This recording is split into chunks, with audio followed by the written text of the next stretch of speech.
What's up guys, Conrad here with another video, and today I'm going to be going through my top 10 favorite movies. Now there are hundreds of great movies out there, so to narrow it down to just 10 is no easy task. And there are many films out there which could easily be on this list.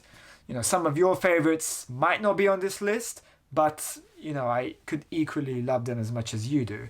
So I'm just going to do a brief overview of each film and what I think about them. So with that being said, let's get started. Number 10, Before Sunrise. A young American man meets a young French girl on a train. They get chatting with one another, and then they spontaneously decide to get off Vienna and have a walk around the city.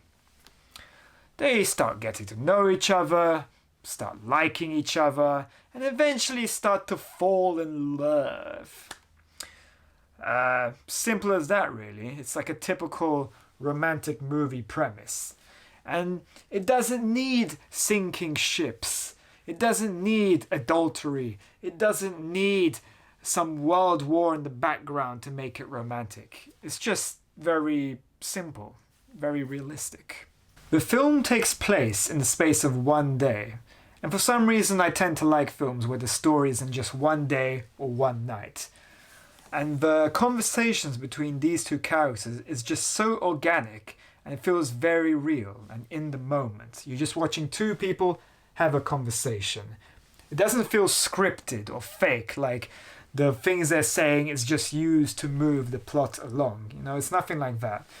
Their conversations go like playful and then fun, and then they go more philosophical, then existential, and then over the course of the film it becomes more personal and a bit more intimate, which is a natural progression with these kinds of interactions. For some people it might feel a bit pretentious at times, but when we're in our early 20s, most of us are a little bit, so I can definitely forgive that. However, as the fairy tale comes to a close, both Jesse and Celine have to come to terms with the fact that they both live on opposite sides of the world. You see, what I love about this film is the director, Richard Linklater, doesn't make this film feel like a Hollywood romantic movie, and it doesn't feel like a typical European movie either. It's completely its own thing, and it looks at real life as if it's art, if that makes sense. There are two other films in this trilogy as well that are just as equally brilliant, and I definitely recommend you check them out. Number 9, Seven. Now here we go in a complete change of direction. There's a serial killer who's out committing murders which represent and symbolize the 7 deadly sins. Our two main protagonists, Detective Mills, played by Brad Pitt, is the young hotshot detective, and there's Detective Somerset, who's the more experienced detective, played by Morgan Freeman. And I really like the dynamic between these two characters as soon as they partner up. Brad Pitt's character is more ambitious, he's very naive, he's just starting out, whilst Morgan Freeman's character is much more experienced. He's pretty much seen it all, so he takes a more calculated and rational approach to the case. And he's just on the edge of retirement, and as soon as this case shows up, it's like, this case is just so diabolical and so messed up that it just has to be investigated. I love the way this film looks. Just David Fincher masterfully directed it, especially with the color grading. It's depressingly gorgeous, you could say. There's an atmosphere to this film, and there's always a sense of foreboding. Now, David Fincher would later on use digital cameras to film his movies, but I actually prefer the way film looks. The thing with digital, it's very clean, it's very pristine, but the disadvantage, it looks very flat and boring compared to the way film looks, which looks much richer and has way more depth. The ending of this film is just so chilling, and the killer is just so psychotically brilliant. It's insane. And the whole film itself is masterfully crafted like a jigsaw puzzle. It's biblical, to say the least. Number 8. Leon. The story about a very reserved and socially awkward hitman who through sheer circumstances decides to protect a young 12-year-old girl, Matilda, played by a young Natalie Portman, whose family has just been brutally murdered by a corrupt DEA agent, Norman Stansfield, played by Gary Oldman. So he reluctantly takes her under his wing and shows her the ropes of what it takes to be a professional killer. Because understandably, she really wants revenge. This film is a fascinating character study, and both the two main characters are very lonely due to their circumstances, and through this crazy situation they come together and they form this kind of father/mentor and daughter kind of bond. Now, could it be seen as inappropriate? Well, that's down to speculation. But Natalie Portman was just so talented in this film, especially for her age. Jean Reno is also great, as well as the terrifyingly creepy Gary Oldman. This film just shows you why he's just so great as the bad guy. The action in this film is very well done, and I also love the tone of the soundtrack by Eric Serra, who would later go on to score GoldenEye. His music is like a genre in itself. Now, this film was directed by French director Luc Besson, who gives quite a European feel and look to New York and the whole mobster life, which is quite interesting. Number 7. Amadeus.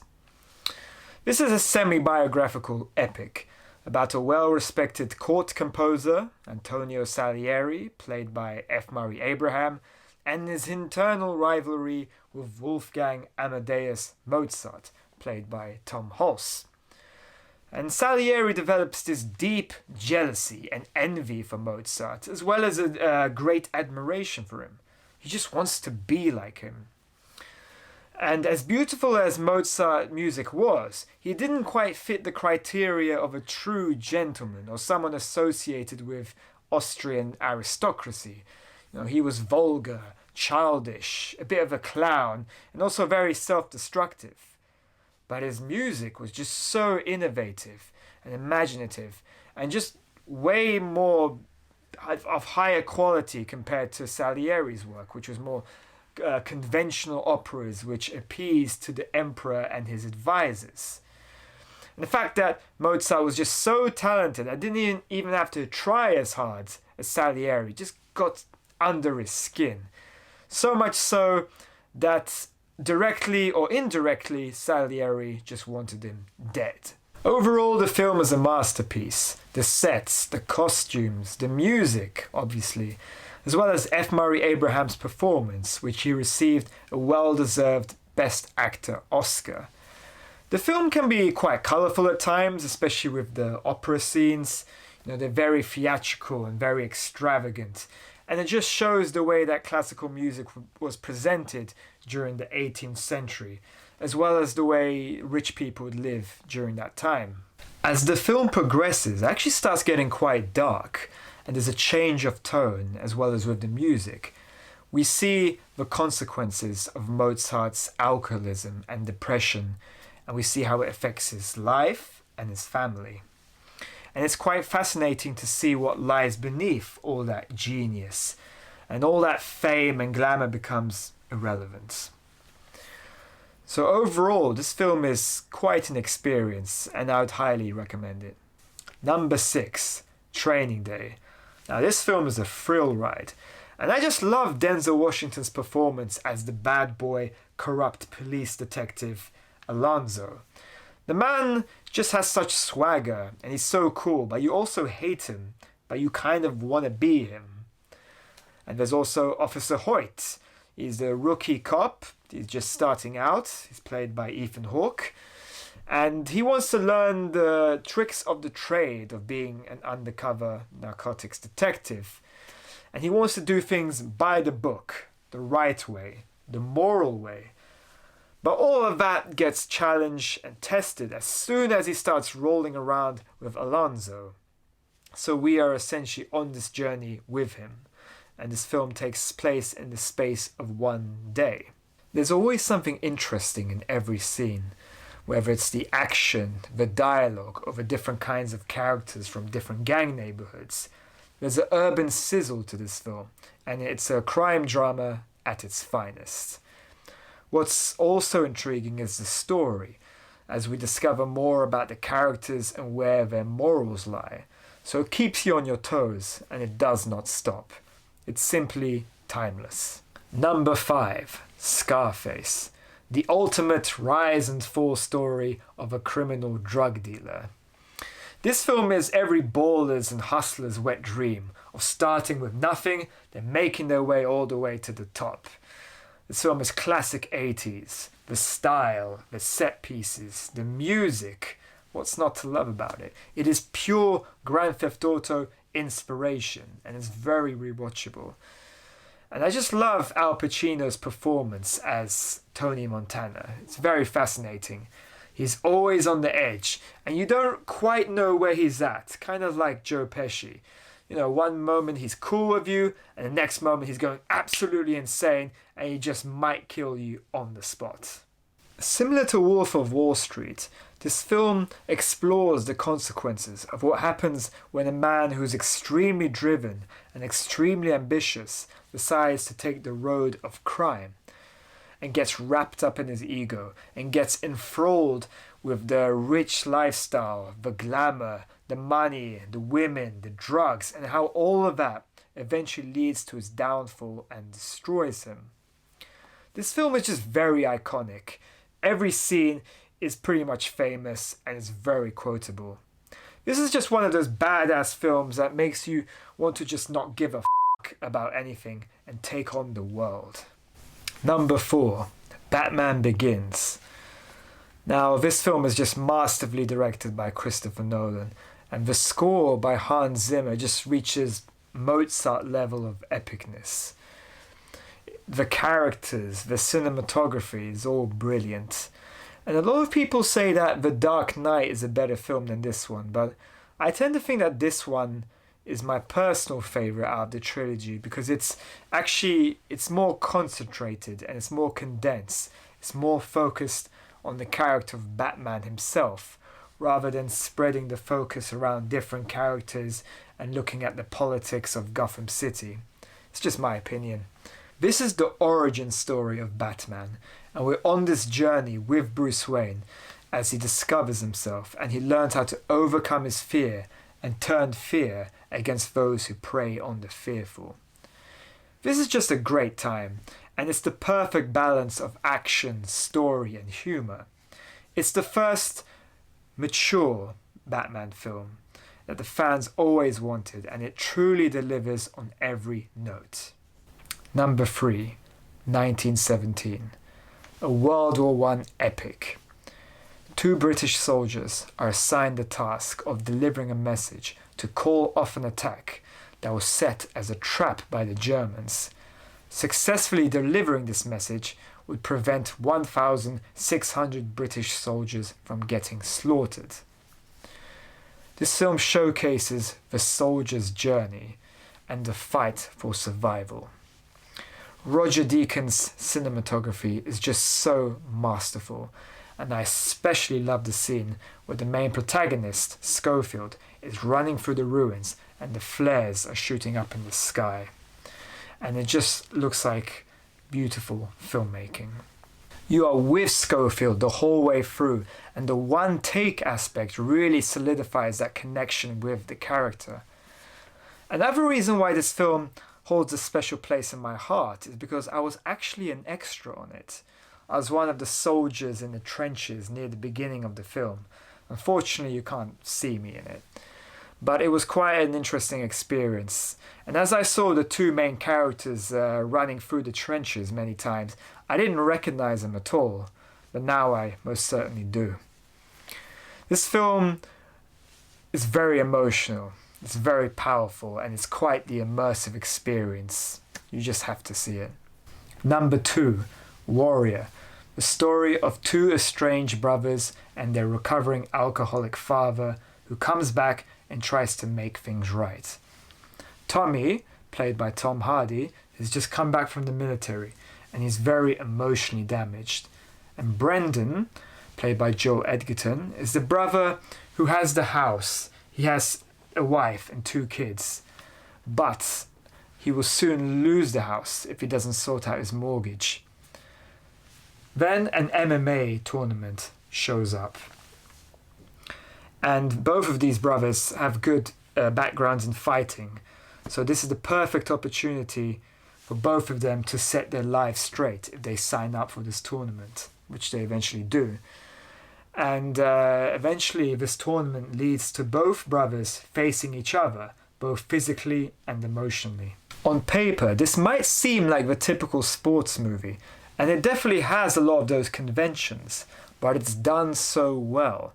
It's motivational, it's emotional, it's cathartic, it has astounding character development. It has all the things that you'd want from a movie like this. I also really like the way the fight scenes are done, and you feel the grand atmosphere of the MMA arena. The ending is also quite a tearjerker, so if you're a man with a soul, you'll definitely feel it. I just love this movie. And my number 1 pick for my favorite movie is Collateral. A story that takes place in one night that started just like any other night. Max, a struggling cab driver whose life is about to change forever when through sheer cosmic coincidence or fate, his next customer just happens to be a professional hitman, Vincent, played by Tom Cruise. And so their 2 worlds collide. And through Vincent's charm, he manages to hire out Max's cab for a while.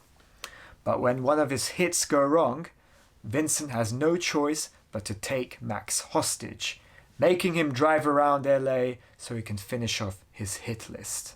Man, this film is almost perfect. 2 characters with completely different philosophies on life. One is just your average guy, and the other is a completely nihilistic sociopath. And so the conversations between these 2 is quite fascinating, and it raises some very interesting philosophical and moral questions. And I love the dynamic and the contrast between their general outlook and perspective on life. This film is very stylish, and Michael Mann perfectly depicts Los Angeles as a lonely place during the night in a neo-noir style. It's a simple story, but superbly executed. And in some ways, it's quite similar to Training Day. You have the good guy, is this your average Joe, and then you have the intriguing, mysterious bad guy, who's very charming and seductive, and he usually disperses the raw, harsh truths and realities about the world. You'd hate him, but you also find him very likable. And you think, man, he's actually got a point. This film is like the original John Wick, but set in a realistic world. And the film has great supporting characters as well. And it pretty much has everything. And that's why I find it very rewatchable. So there you have it. Those are my picks for my top 10 favorite movies. It may very well change in a few years' time, so who knows. You might disagree or agree with some of my picks. But either way, thank you very much for watching, and I'll see you guys next time.